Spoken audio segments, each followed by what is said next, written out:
Welcome back to my YouTube channel. Israel के खिलाफ international pressure जो है वो बढ़ता हुआ नजर आ रहा है। फ्राइडे को जो यूनाइटेड नेशंस का टॉप कोर्ट है, इंटरनेशनल कोर्ट ऑफ जस्टिस, उसने लैंडमार्क रूलिंग दी है और उस रूलिंग के अंदर इसराइल को ये कहा गया है कि जो मिलिट्री ऑपरेशंस इसराइल रफा के अंदर कर रहा है उसको हॉल्ट कर दें। लेकिन उसके बावजूद भी इसराइल बाज नहीं आ रहा और ये जो केस ICJ के अंदर दायर किया था वो साउथ अफ्रीका ने किया था पिछले साल। और साउथ अफ्रीका ने जो है वो एलिज किया था इसराइल को कि जो गजा के अंदर जो एट्रॉसिटीज़ जो है वो इसराइल कर रहा है वो बेसिकली ब्रीच कर रही है 1948 UN जेनोसाइड कन्वेंशन को। और जो एट्रॉसिटीज़ हो रही हैं वो सारी दुनिया जानती है कि किस किस्म की इसराइल जो है वो एट्रॉसिटीज़ और वेपन्स ऑफ मास डिस्ट्रक्शन जो है वो फ़लस्तीनियों के खिलाफ कर रहा है। और जो ममालिक साउथ अफ्रीका को बैक कर रहे थे इस रूलिंग के अंदर और ये जो पटिशन दायर की थी साउथ अफ्रीका ने, उसके अंदर Malaysia, Turkey, Jordan, Bolivia, Maldives, Pakistan, Colombia, Brazil और 22 अरब लीग्स जो थी वो शामिल थी। इस रूलिंग के बाद जो है वो US सेनेटर हैं लिंडसे ग्राहम, उन्होंने ये कहा है कि as far as I am concern the ICJ can go to hell. तो यूनाइटेड स्टेट्स ऑफ अमेरिका जो है वो ICJ की रूलिंग के बाद भी जो है वो United States of America support कर रहा है। अगर ये ICJ की रूलिंग जो है वो रशिया के खिलाफ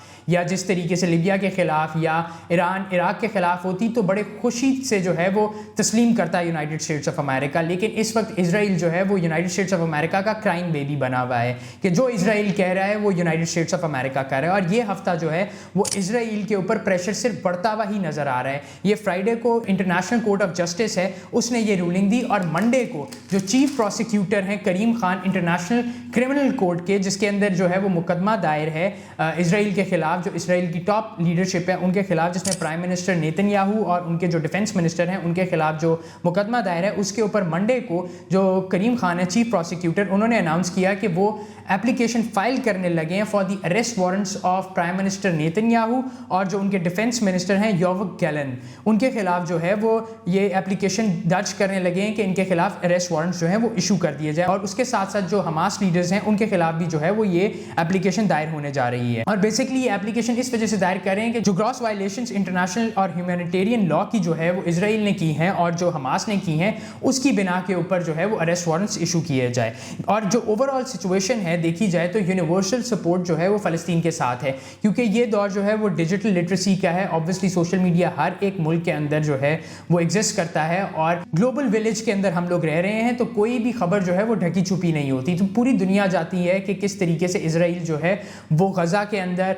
रफा के अंदर, फ़लस्तीन के अंदर बेसिकली जो है वो किस तरीके की एट्रॉसिटीज़ जो है वो कर रहा है और किस तरह जो है वो बच्चों को, ख़वातीन को जो है वो टारगेट कर रहा है, हॉस्पिटल बिल्डिंग्स को किस तरीके से टारगेट कर रहा है। और हम लोगों ने यूनिवर्सल सपोर्ट जो है वो देखी है। मैंने अपने पिछले वीलॉग के अंदर भी जिक्र किया था कि किस तरीके से यूनाइटेड नेशन जनरल असेंबली के अंदर 193 कंट्रीज़ में से 143 कंट्रीज़ ने जो है वो फ़लस्तीन के हक में जो है वो वोट किया था कि फ़लस्तीन को जो है वो रिकग्नाइज करना चाहिए एज एन इंडिपेंडेंट कंट्री। और उसके साथ साथ यूनाइटेड नेशंस जनरल असेंबली के अंदर भी यूनाइटेड स्टेट्स ने जो है वो अगेंस्ट वोट दिया था फ़लस्तीन के। चंद अमेरिकन लॉ मेकर्स जो हैं उन्होंने उसके बाद ICC के जो जुडिशल ऑफिसर्स हैं उनको थ्रेट भी किया था। करीम खान को जो है वो थ्रेटनिंग लेटर्स भी इशू किए थे कि अगर आप बाज नहीं आए और आपने इसको परस्यू किया तो आप कॉन्सिक्वेंसेस के खुद जिम्मेदार होंगे। इसके बाद जो एक सेन सेनेटर मुझे लगता है यूनाइटेड स्टेट्स ऑफ अमेरिका के अंदर, क्रिस वैन हॉलन, उन्होंने जो है वो इस ओवरऑल सिचुएशन को डिनाउंस किया कि जो उनके कॉलीग्स जो है वो जो इंटरफेयर कर रहे हैं जुडिशल मैटर के अंदर, उन्होंने कहा कि जी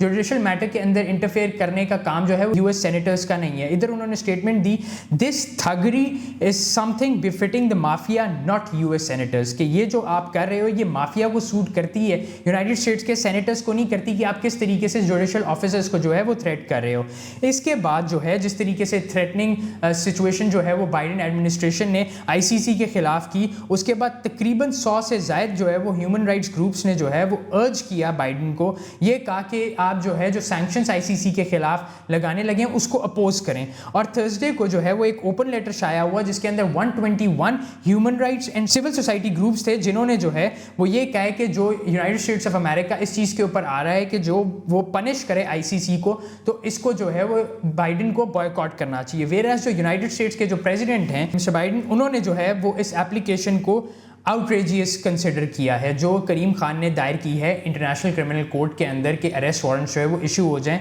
नेतन्याहू के खिलाफ। और उसके बाद उन्होंने जो है वो क्लियर कट स्टांस दिया है कि हम लोग जो भी सिचुएशन हुई हम जो है वो इजराइल के साथ खड़े होंगे। और इधर जो है जो ममालिक रेडी हैं, मतलब उन्होंने कहा कि अगर इंटरनेशनल क्रिमिनल कोर्ट जो है वो अरेस्ट वारंट्स इशू करता है तो जो मुल्क जो रेडी हैं कि अगर for instance prime minister Netanyahu जो है वो किसी भी मुल्क में विजिट करता है, 124 कंट्रीज जो हैं वो आईसीसी के अंडर आती हैं कि अगर आईसीसी रूलिंग देता है तो वो 124 कंट्रीज के ऊपर लागू हो जाएगा कि प्राइम मिनिस्टर नेतन्याहू को जो है वो अरेस्ट करें। उनमें से जो ममालिक जिन्होंने अभी बिफोर दी रूलिंग जो है वो ये कह दिया है कि हम अरेस्ट करेंगे, उसमें Germany, Norway, Belgium, Slovenia, South Africa, Colombia, Maldives, Oman, Jordan और अफ्रीकन यूनियन जो है वो शामिल है कि इन्होंने कहा है कि अगर जो है वो आईसीसी रूलिंग देता है तो हम तैयार हैं प्राइम मिनिस्टर नेतन्याहू को अरेस्ट करने में। और ये जो ओवरऑल सिचुएशन नज़र आ रही है वो सिचुएशन ये नज़र आ रही है कि इजराइल और यूनाइटेड स्टेट्स के खिलाफ जो है वो प्रेशर बढ़ता जा रहा है। और अगर बाइडेन एडमिनिस्ट्रेशन की बात करें तो बाइडेन एडमिनिस्ट्रेशन जो है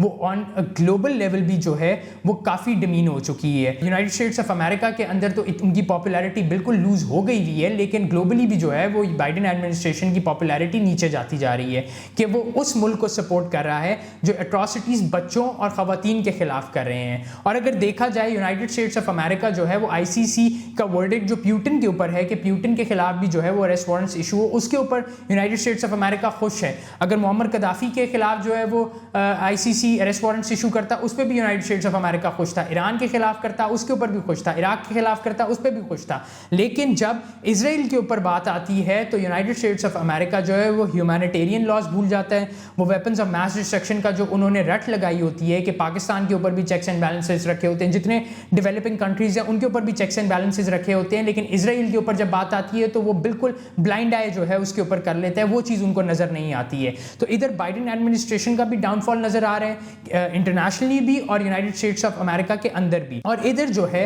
वो ओवरऑल एक ये सिचुएशन नज़र आ रही है कि यूनाइटेड स्टेट्स जो है वो बिल्कुल आइसोलेट हो जाए, जिस तरीके से वो इजराइल को हर उनकी जो है वो सिचुएशन के अंदर सपोर्ट कर रहे हैं, जो भी वो अट्रॉसिटीज़ कर रहे हैं और ह्यूमैनिटेरियन लॉज की जो वायलेशन कर रहे हैं उसके ऊपर हर लेवल के ऊपर जाके जो है वो अमेरिका सपोर्ट कर रहा है by threatening the ICC, by stating के आईसीजे जो है वो शुड गो टू हेल। इस तरह की स्टेटमेंट्स के बाद साफ नजर आ रहा है कि कोई भी इंटरनेशनल इदारा अगर कोई रूलिंग देता है इजराइल के खिलाफ तो यूनाइटेड स्टेट्स ऑफ अमेरिका जो है वो उठ खड़ा होगा। ये तारीख में पहली दफा हुआ है कि यूनाइटेड स्टेट्स ऑफ अमेरिका के क्लोज एलाई के ऊपर जो है वो अनकरीब आईसीसी शायद जो है वो अरेस्ट वारंट्स इशू कर दे। अब ओवरऑल सिचुएशन ये देखनी है कि अगर आईसीसी जो है वो अरेस्ट वारंट्स इशू करते हैं तो कौन कौन से ममालिक जो है वो सामने आते हैं, वो उसको ओन करते हैं उस रूलिंग को। कुछ ममालिक का तो मैंने जिक्र कर दिया, लेकिन अभी भी 124 कंट्रीज हैं ऑल टुगेदर। इन ममालिक को छोड़ के जो दीगर ममालिक अभी सोचेंगे ऑब्वियसली, लेकिन वो अकॉर्डिंग टू आईसीसी जो उन्होंने कन्वेंशन साइन किया हुआ है उसके अकॉर्डिंगली अगर आईसीसी ये वर्डिक्ट देता है तो उनके ऊपर लागू हो जाएगा। उन्होंने वन वे और अनदर जो है वो